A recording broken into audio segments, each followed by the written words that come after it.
All right, we're going to look at best practices for storage and handling, and then we are going to jump into oil analysis, which I think most of you, that's the reason you came, was to kind of bring down that wall on oil analysis and get a little more comfortable with it. If you answered any questions during the last session, and you know who you are, just go over there and get yourself a pen or a flash drive.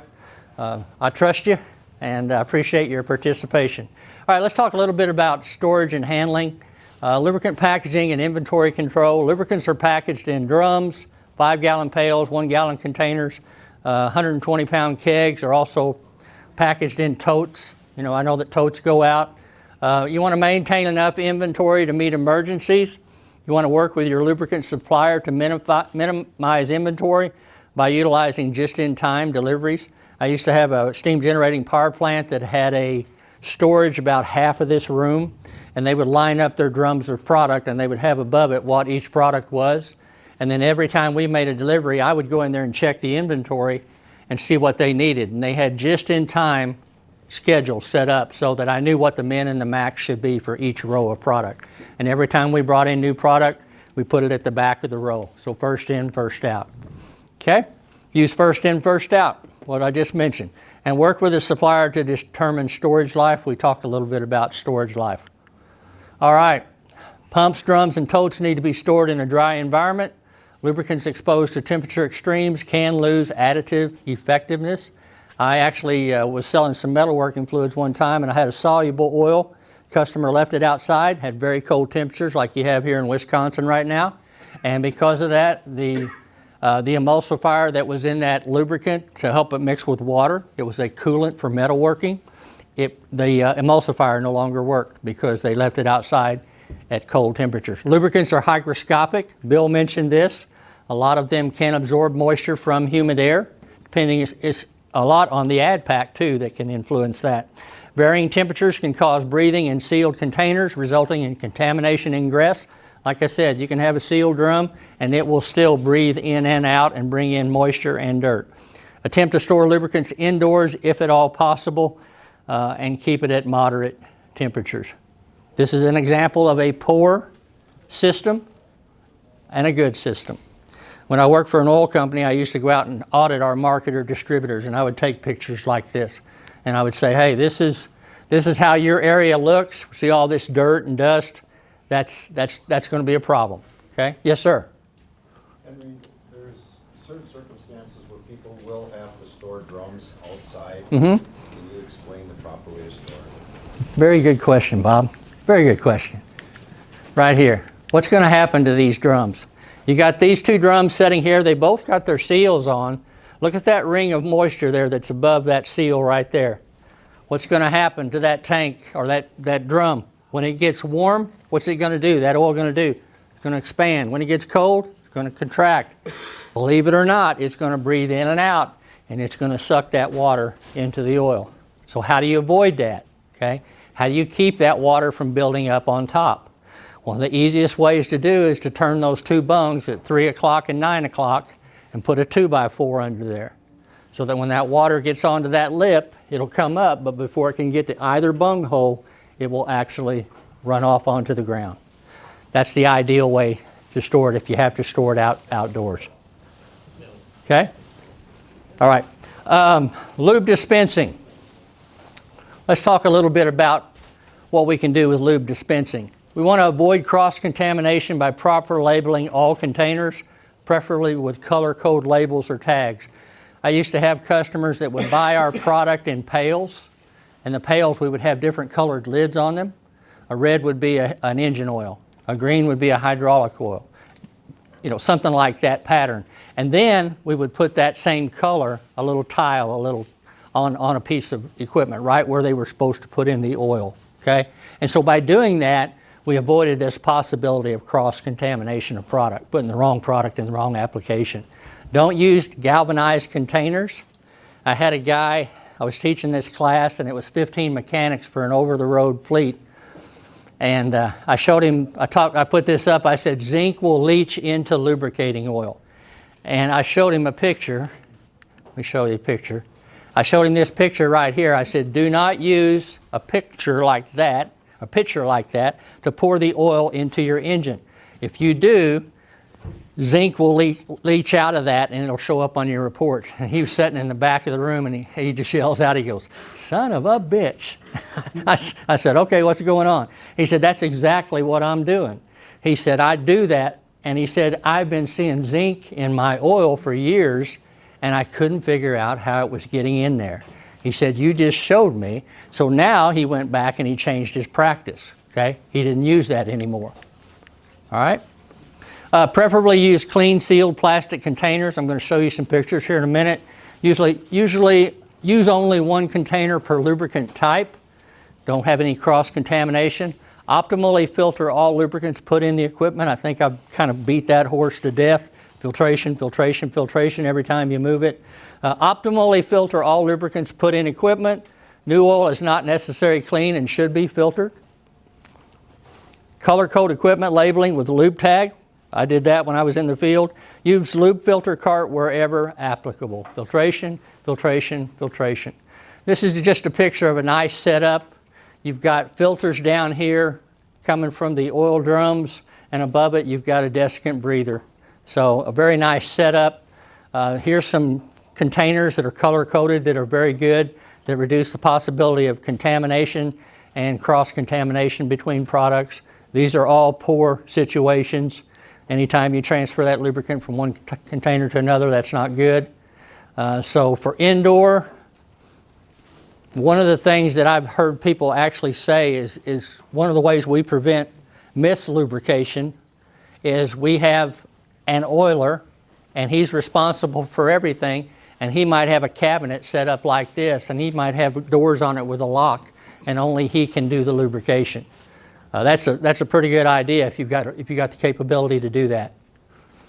Greases. One of the things I would do was when I was in tech service, I would go out and do what they call a lube survey and find out what lubricants they were using in all their equipment. And it always amazed me how many different greases I might see in a manufacturing operation application. And so I always tried to get it down to a couple if at all possible. But if you can't, I like this idea here of having a board where they're labeled so you know exactly which grease is which grease. Okay? Can I ask a question? Yes, sir. So with the desiccant filters, some of them are very large and the medium you just pour it in there. Can you reconstitute that or revitalize that? Yeah, they have rebuild kits, and depending on the size of them, sometimes you just take the lid off and you replace the beads. Sometimes if it's a more elaborate, you just replace that whole section. You'll screw that whole section out. So when you get with Desk Case or Air Sentry, anybody like that, they will tell you that, yeah, if you want to rebuild it, these are your options to do that. But when they pull those beads out, they've been used up, can you reconstitute those? Oh, no, those are disposed of. Yeah, good question. And then this is just an ideal setup. You've got some containment walls here for the drums if there's any kind of spill, but a very clean environment indoors. All right, guys, before we jump into oil sampling, it looks like the food's getting set up over there. 5 minutes, Brad said 5 minutes, we can do that. All right, so while we're doing that, I'll talk to you about oil sampling. So why do you do oil analysis, okay? What are you trying to do with oil analysis? I told you that you could maximize your return on investment. For every dollar you spend, you'll save $40 out of your maintenance budget. Ultimately, with oil analysis, you're wanting to enhance the equipment life and reliability. You're wanting to catch stuff when it's a problem. I say oil analysis, we do fluid analysis. We do oil, we do coolants, we do fuel, we do grease. It's all condition monitoring. We're monitoring the condition of that lubricant, okay? Is it still good? Is it still suitable for service? Is it still the right viscosity? Does it still have enough additives in it, okay? If it does, then it's going to enhance your equipment life and reliability. It's going to keep you up and running. Now, you want to reduce the equipment downtime, because what happens when you go down, okay? Are you making money or losing money? You're losing money, okay? And if you go to these big mines that we do analysis for, my boss used to work at one, and he said, Henry, he said, there's a safety component associated with oil analysis. And I'd never heard that. He said, yeah, think about it. He said, what happens if a piece of equipment goes down. It's unscheduled downtime. He said, you're talking about these heavy loaders, these haul trucks, big, heavy equipment. They're not able to do their job. So what happens is they bring it in, the mechanic's working on it.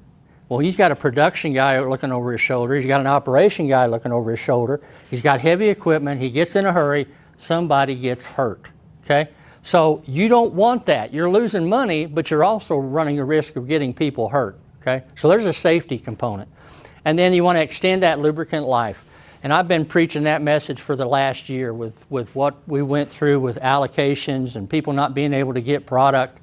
That's a perfect time to say, all right, I'm gonna get the maximum life out of my oil, because people throw away good oil. You know, there's different types of maintenance strategy. We want you to be proactive. We want you to monitor that and go as far as you can with that lubricant without compromising that piece of equipment, okay? So that's what sampling can do for you. Now, when you take a sample, what we want you to do, we want you to give us a representative sample. We want you to maximize the data density. Give us a good sample, minimize the data disturbance. I heard a story one time about a guy took a sample, and it was in the middle of August, and it was hot, humid environment. Took a great sample in that little bottle, had the cap, got ready to put it on, he brushed his brow, and he dropped a bead of sweat in there. What's in sweat? Perspiration. What's in there? Sodium chloride. Okay? When we're looking at a coolant leak in an engine oil, which is what he was submitting the sample for, what do we look at on that oil report that indicates coolant? Sodium. Sodium and potassium. So what happened? When that came in, the analysts saw it, they saw the sodium, and they said, you've got a coolant leak. You've got coolant antifreeze getting into your engine. No, no, no. He disturbed the sample, okay? So that's why it's important that we get a good quality sample. My boss told a story one time to prove the power of oil analysis. He took a sample and they tested that oil. Then he took that same oil, he took a copper penny between his fingers, rubbed it, put his finger in the jar and swished it around a little bit, did the sample again, and it showed copper. So that's the power of that. So don't disturb that sample. And then make sure you take it at the proper frequency. And who tells us what that frequency is? The customer, the end user. I'm going to sample this every 30 days. I'm going to sample this every 60 days.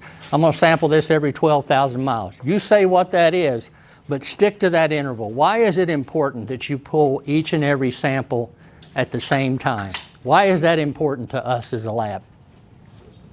To confirm patterns. Yeah, trends. They call it trend analysis.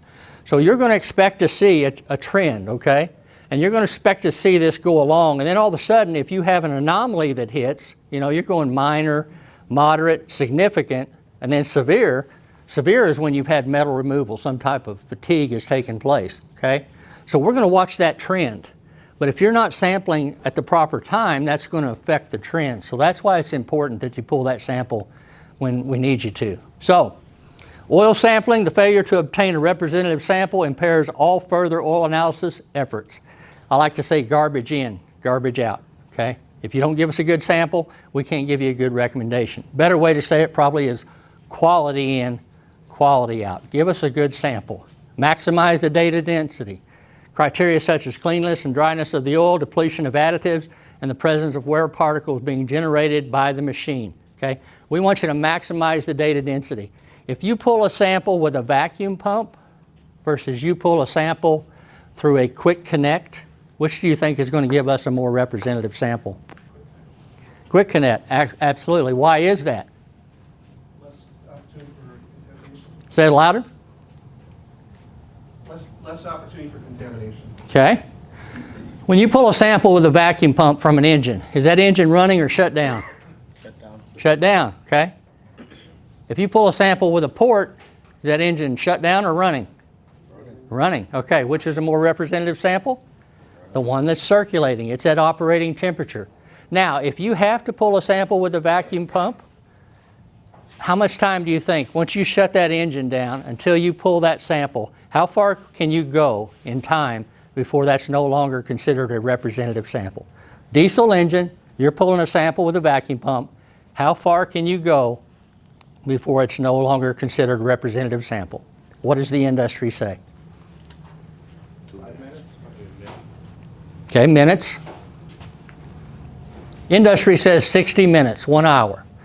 I think that's way too long. I say 30 minutes, and I say if you can pull it quicker, if you can pull it in 5 minutes or so, absolutely, that's the way to do it, okay? Minimize the data disturbance. Contamination can distort and disturb data, making it difficult to distinguish what was originally in the oil and what was introduced during sampling. So that's why we say train your guys taking the oil on the proper method, and I've got a handout that walks you through step by step how you pull a sample with a drain plug. We don't want you to use the drain plug, but if that's your only option, there's a method to do it and get the best sample you can.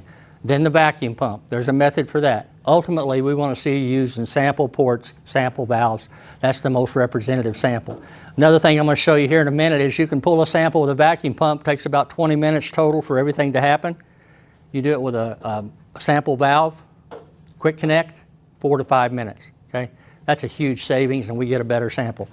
Brad's signaling that lunch is ready, so everybody jump back there and grab your food, and then when everybody's back to the tables, I'll continue on. You're going to have a handout that's on how to take a proper sample, and it's going to talk about 3 different methods. It's going to talk about the drain and catch method, it's going to talk about the vacuum pump method, and it's going to talk about the sample valve method. And then when you get into sample valves, there's several options. There's a push button. I only recommend the push button if you're in a very clean environment. You know, like in Indianapolis, we've got Eli Lilly Pharmaceutical, very clean environment. I'd be okay to use the push button to take those samples and just drop that oil into the bottle. The needle probe, I like those. That's probably my favorite. You see that one down here, the second picture. And then there's a mini mesh method that you can do with the vacuum pump. I've been doing this for 12 years. I have never seen anybody pull a sample with a mini mesh method. So my favorite is either the push button, but I really like to use the needle probe. That's my favorite. You can pull that sample in about 4 minutes. So pretty quick, but we'll talk about them all here in just a minute. And think about them, just say good, better, best. That kind of a scenario. As you come down, you're getting a more representative sample, a contaminant-free sample for us, okay? All right. Remember, not all sampling methods are created equally. Sample valves, I'm really pushing that this year. I've got about 30 customers that I meet with quarterly, and we do virtual analysis of their data. And I'm trying to help their program get better and better and better. They've moved from vacuum pumps to now they're using sample valves, okay? They're getting a better quality sample, they're getting better data, and they're able to respond with their best maintenance practices to that data. So sampling valves are huge. It gives you a data-rich sample. Drain sampling, drop tube sampling, not so much, okay? Sample valves are good for data-rich sample as well as trendable sample. Okay, remember we want that trend to be consistent. When you're using a sample port, you're pulling from the same point each and every time, okay? It's a more consistent sample. That's what we want to see. So we're really pushing these sample valves. We sell these. You can get these through E.H. Wolf & Sons, I'm sure. But big believer in the sample valves. And I'm going to show you with a calculator how much you can save moving from a vacuum pump to a sample valve. There is a savings associated with that, okay? And it's fast, clean, and simple. About 4 to 5 minutes. Vacuum pump takes you about 20 minutes. So here's some general sampling guidelines. Sample equipment components at operating temperature. Okay? That's why you want to get that engine up and running. And if you're going to do a vacuum pump sample, you're going to get it up and running, get it to operating temperature, you're going to shut it down, and you're going to pull that sample within 30 minutes or less from the time you shut it down. And that will be considered a representative sample. Okay? The drawback is the equipment has to be shut off. When you shut that off, what happens to those contaminants? They start to settle, okay? So we may not get a representative sample. Sample valve method, we're going to pull that while the sample's running, circulating at operating temperature. We could not get a better sample. Never reuse sample tubing or the needle probe caps. I taught a class down in Texas one time to about a half a dozen maintenance guys, and all we talked about in that class was sampling. What we're doing right now. And so then we went out into the shop, they took a vacuum pump, and they were pulling samples. And there was a guy standing in the corner. He had a vacuum pump, he had about 2 foot of hose on it, and he had a quick connect. So these guys are taking their samples, and this guy's watching. Pretty soon he walks up to me. He could see that I was the instructor. He says, you want me to show you how I pull samples? Well, my first thought is, I was supposed to be training everybody on how to pull samples. Why are you not in the class? But yes, I'd like to see how you do it. So he takes that, he quick connects to the engine, he pulls his sample, puts it in the bottle. Great job.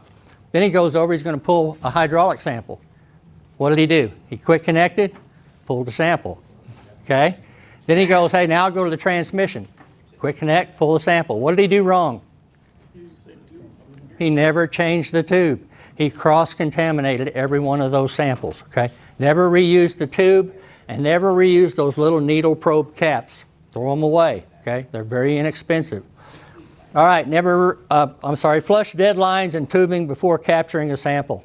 A lot of times what they'll do before they catch a sample, if they've got a little valve or something, they'll hit it and empty it out of the bottle. They'll hit it, and they'll do that about 6 or 7 times. And once they've done that, then they feel like they've got a representative sample. A lot of times, if you can feel the oil that's coming out, you can tell if it's warm, that's probably a good representative sample as well. So this is the vacuum pump method. Like I said, we're going to tell you about each method and the best way to do it. This is for a non-pressurized system. That's our CEO, Brian Debshaw. So you actually have to shut the system down to pull that sample. Most common method used in mobile applications, industrial applications, and there's a low upfront cost. Probably cost about $30 for that pump. The tubing is very inexpensive as well. How many people in here are pulling samples using a vacuum pump? Okay. How many people in here are pulling samples with a sample valve? One of the things that we're seeing is when people replace equipment and they get new equipment, a lot of the OEMs are doing a good job of putting sample ports and sample valves on that equipment. But if they don't, we would like to see you do that yourself. And you can install those yourself. We've got a gentleman that works for us. He's a fluid analysis program manager. His name is Josh Gashler.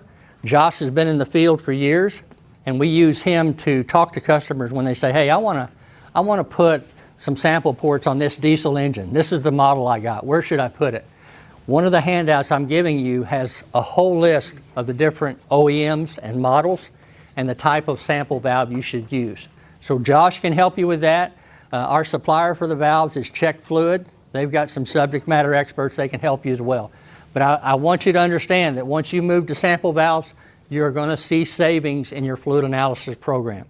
All right, so it's the least consistent, specific steps required to increase consistency. We give you those steps in the handout. It's hard to control the tubing, exposes the component to the environment. If that's a piece of yellow metal, he's probably in a dusty, dirty environment. He's got that tube going down, that dipstick tube. It's open to airborne contaminants. It's open to humidity, moisture in the air. Okay? Requires a vacuum pump, tubing, and a sample bottle. We tell people to fill the bottle 3/4 full. If you fill the bottle too full, you get it to look like this after you've taken the sample. Now you've got to tear that down and take it apart. Why do you think we only tell people to fill that bottle 3/4 full and not all the way to the top? You don't get oil back into the pump? What's that? You don't get oil back. That's right. We don't want to get oil back into the pump, but there's another reason we ask you to only put it about 3/4 full.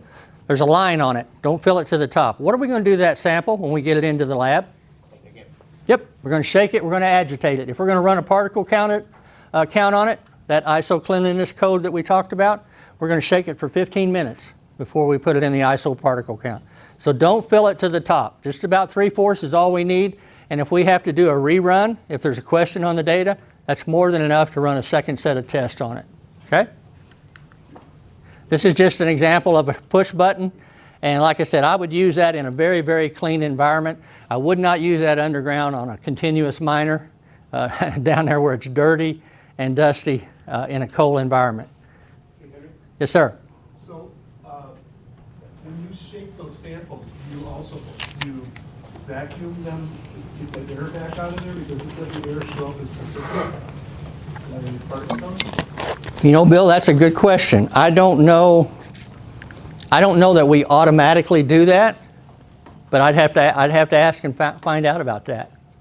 Because if we suspect air in it, it's going to look kind of cloudy, okay? and maybe that would trigger them to do that process, but I don't know what the answer is for that. I'll have to check on that.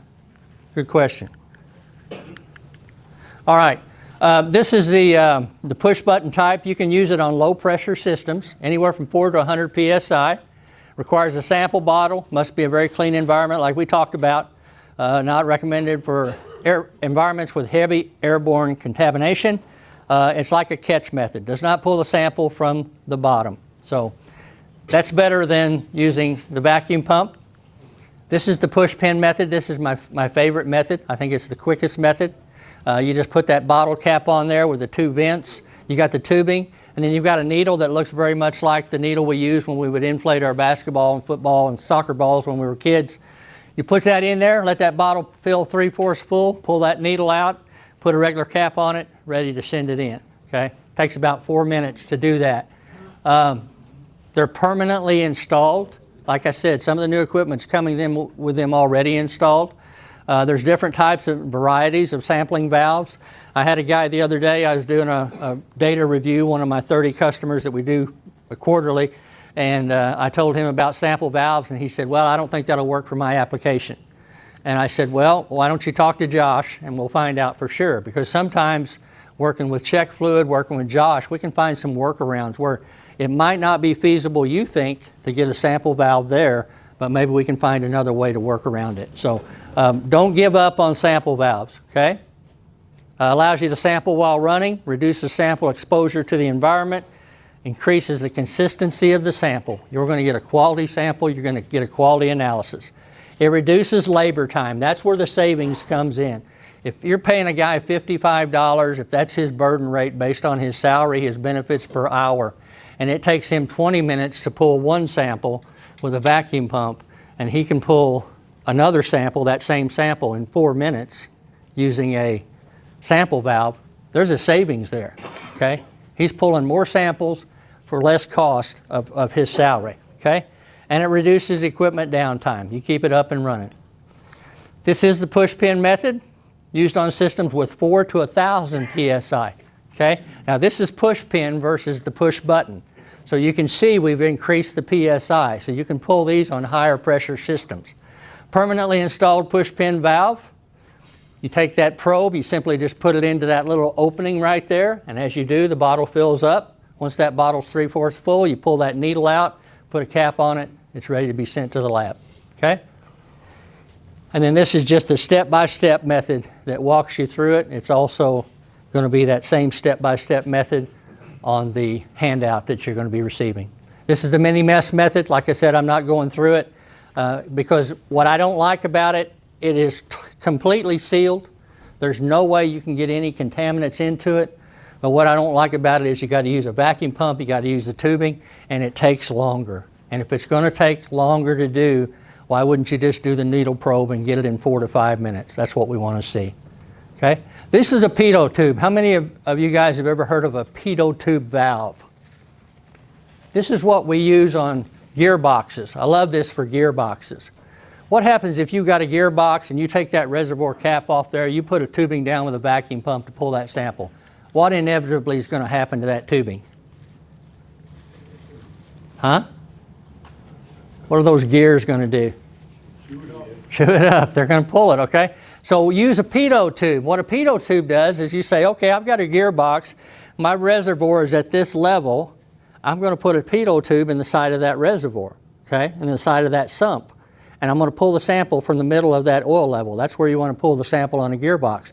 Now, with a Pitot tube, let's say, all right, I've got a gearbox here, but I can't get to that midpoint because of everything around it. I'm going to have to go high or I'm going to have to go low. Well, the nice thing about the Pitot tube is you've got that little tube on it, this aluminum type tube, and allows you to bend it. So you can, when you install that, you can bend it down to the middle of the fluid, you can bend it up to the middle of the fluid, but you never have to put a tube down and you're pulling the sample from the same place each and every time. So sampling for gearboxes, keep these Pitot tubes in mind. Those are awesome. All right, and then this is just an example. Same high flow valve, permanent sampling tube. So just show some of the sampling tubes, Pitot tubes that we use for gearboxes. These are available, like I said, through us. but anytime I see gearbox, I immediately think of a Pitot tube. And this is just an example of one's been installed here. That aluminum tube is right in there, and then he installed it down here low. He probably has it bent up to be to the middle of the reservoir. One way, the other nice thing about these is you can put a gauge on them, so you can see what the level of oil is in that system as well. So that's another benefit of using the Pitot tube. Okay? All right, benefits of sample valves. Just kind of drive this point home. Sample valves can be easily integrated into your existing sampling program. They allow your teams to take quicker, more reliable samples. This will save you time and money. Now, how do I know that? This is what's called an ROI calculator for sample valves. Randy Clark, who's the manager of our reliability team, put this together. All you have to do, and this is an Excel calculator. I will be sending this out in a follow-up email. Bill will get it. Jeff will get it. Brad will have it. And we'll make sure that each one of you gets this if you'd like it. But basically, all you have to do is come in here and fill in 5 white boxes. Right here. Labor hours to pull the sample with a vacuum pump. How long was it taking this customer? 22 minutes. Labor hours to pull the sample with a live port or a sample valve. They told us they could do it in 2 minutes. Okay? So 22 minutes to pull that sample versus 2. Typically we say it's around 20 and 4 on average, but they gave us their specific numbers. Based on those numbers, we then came over here and they said we're going to convert 21 sample points from a vacuum pump. We're going to convert it to a needle probe cap. That's the device that they chose. That's the one that I recommend. And then they put in here, what's the cost of that oiler? What's his labor? His burden rate is $36. Okay? And what's the average sample every 7 days? Okay? They pull that sample. So they got 21 they're going to move from a vacuum pump, and they're going to pull 7 a day. They're going to do, all you put that information in, and then it's going to come down here and tell you, this is your savings for 1 year. This is your savings after 1 year with a live port. Okay? This is your first year when you had to install it. So when you're installing all those, obviously there's a cost. Okay? The rule of thumb is with a sample port versus a vacuum pump, as soon as you have pulled 5 samples with a sample port, you've essentially paid for the cost of that sample port and the cost of installation. So everything after that, you're making money. You're saving money. Okay? So then you can show that out to $10,000, $52,000, $105,000, you know, a yearly savings, 5-year savings, 10-year savings. Why is this useful? Well, we had a big oil and gas customer, and they were going to have to order thousands of sample valves if they were going to convert their system like we recommended. That's going to be a significant amount of dollars. So what they did was they used this calculator, and they went to upper management and said, this is how much we're going to save if you'll let us just change these. Okay? Just these 21, if we can convert these over to valves. So think about that. Okay? That's a huge savings. Now, when you talk in this room, when we're looking at data, we're looking at technical stuff. But when you get to upper management, they talk in dollars and cents. So when you can go to them and say, hey, I want to do this, this is what it's going to cost, this is what it's going to save. So that'll work for any and all customers. It's a great tool. We call it the Sample Valve ROI Calculator. All right, so let's talk a little bit about static oil sampling. Talk about some different sampling regimes. So do sample from the middle of the machine. Like we said on gearboxes, you want to pull that sample from the middle. Sample systems when they are running and warm. Sample away from the sump walls and floor. Don't static sample when other options are available. Don't just go up to a unit that's sitting there cold and pull a sample. You want to get it up to operating condition. Static sample when other options are available. Don't sample systems when they are cold. And I just mentioned that. So, let's say I've got a reservoir out there and I want to pull a sample out of that reservoir. Here's how you could do it with a tubing. You would put it on like a standoff, a pole, or you can use a coil. You run that tubing down there and you're going to pull that sample. Okay? I would like to see them pull that sample from the middle. Ideally, would be a perfect opportunity to put in a pitot tube instead of having to mess with all this standoff and this coil and this tubing. Just put you a pitot tube in there about mid-level, and you can use that to pull that sample from your bulk tank, because we want to pull that from the sample. Okay? Now here's reservoir sampling. You've got the oil coming back in. I'm going to ask you, which one of these samples do you think is most representative of the oil that's coming back into the system? A, B, C, or D before it goes back out? A, B, C, or D. Which one do you think is most representative of that oil that's been running through your system?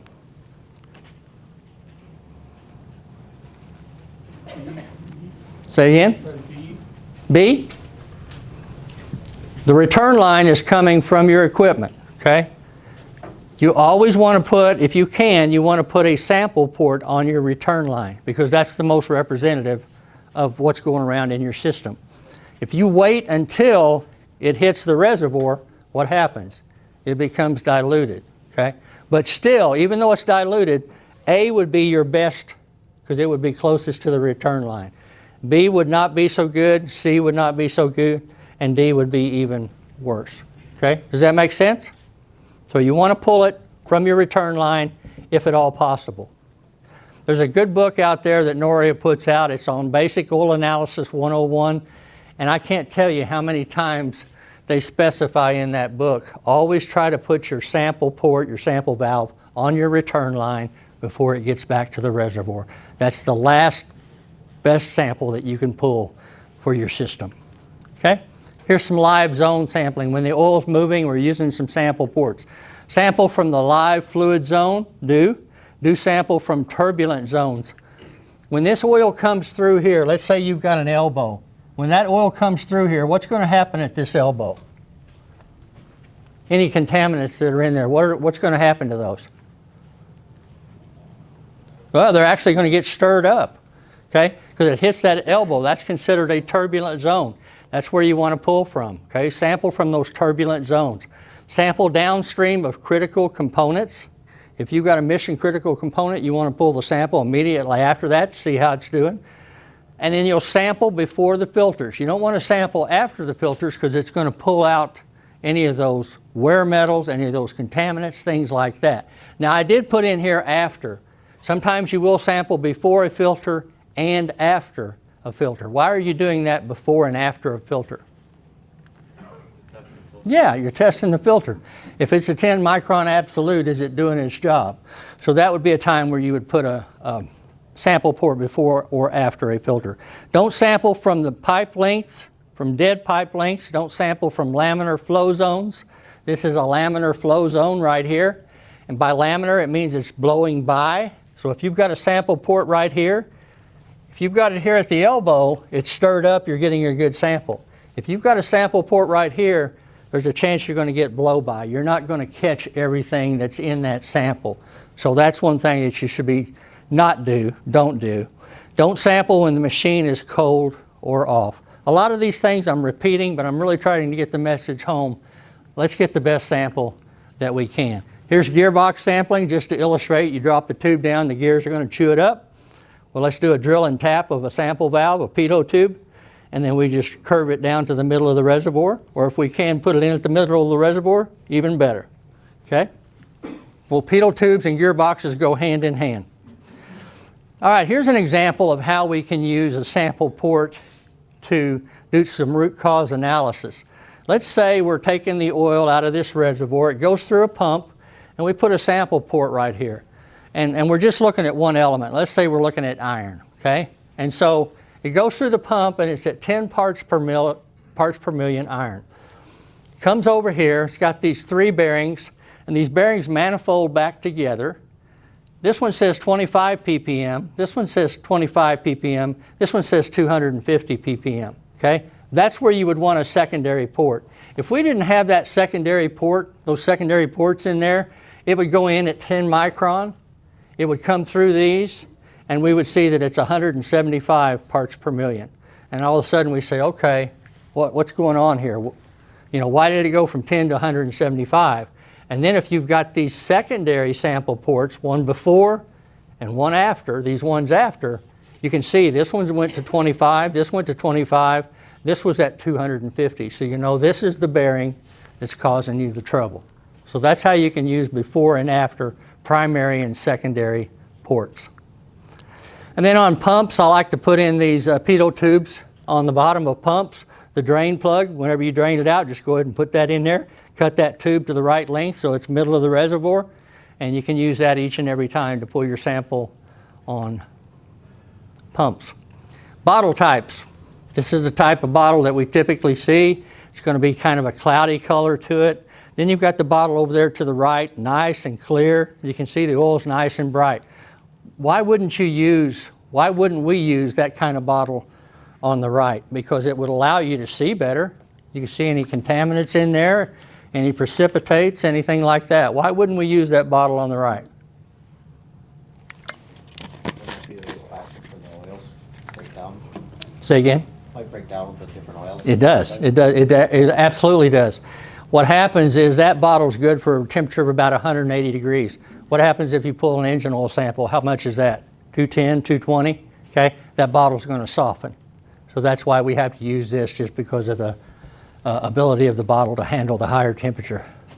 Okay, and then on bottles you can get different cleanliness levels. We use a clean bottle. Comes from the factory. We've got a partner. They give us a C of A and lets us know that it's a clean bottle. You can get a super clean. Super clean bottles are usually recommended when you're going to run a particle count. Because with particle counts, you're going to look at very fine particles, and so oftentimes you'll use a super clean bottle. But the majority of our bottles are what we classify as clean. And it says beware of the sterilized bottle. That's typically a glass bottle. And quite frankly, as soon as you take the lid off of that sterilized bottle, it's no longer sterilized. Okay? So a C4 kit, which is the industrial sampling bottle, that's clean? Even though we're doing particle counting? No, if you're doing the particle count, it's probably super clean. Okay.